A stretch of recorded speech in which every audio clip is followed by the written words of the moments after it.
Why did I cut my sister out of my life the night before my wedding? So this is going to sound absolutely insane, but honestly, the night before my wedding, I cut my sister out of my life completely, and I don't regret a single second. Here's what happened.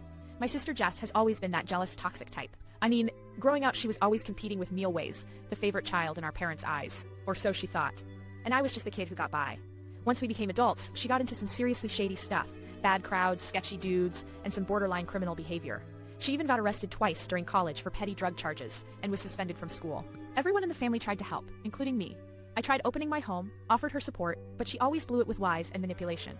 Fast forward to me meeting my fiancé Luke, who is honestly the nicest, most genuine person I've ever known. We got engaged 8 months ago, and this wedding was supposed to be the happiest time. My sister had been acting weirdly distant, but I brushed it off because, hey, family is family.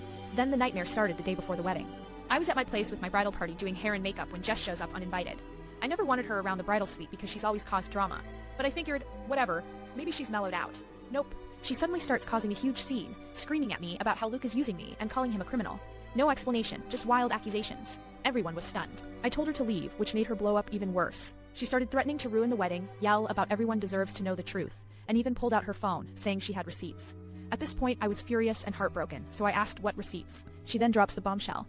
She says she knows things about Luke from some drug deal gone wrong years ago. I was like, what? My fiancé? That made no sense at all. Luke is the most law-abiding guy I've met, literally working 2 jobs and in grad school. I asked her to show me proof, and in this crazy meltdown, she pulls out what she claims is a video showing Luke dealing drugs. I grabbed the phone, looked at it, and then I realized it was some deep fake or a man who only looked vaguely like him. I confronted her about it, asking why the hell she'd do this on my wedding night. She broke down and admitted she'd been trying to ruin us because she was jealous, that I was moving on with my life, and she felt stuck in this cycle of self-destruction. That triggered something in me. I told her to hit the road and never darken my door again, or I wouldn't hesitate to get a restraining order.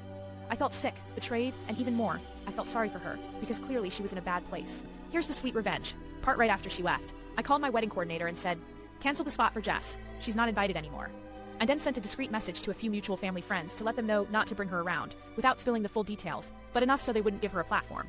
The next day at the wedding, I told Luke everything, and he supported me 100%. We had the most amazing ceremony, and when people asked where Jess was, I just smiled and said, she's working on herself.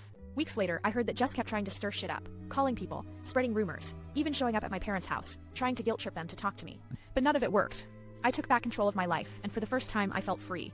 Honestly, cutting her out was the hardest choice, but seeing how toxic she was and how much she wanted to sabotage my happiness, I know I did the right thing. Sometimes your family isn't the people who stand by your side, they're the ones you have to run from. The night before my wedding, I chose me, and that was the best decision I ever made.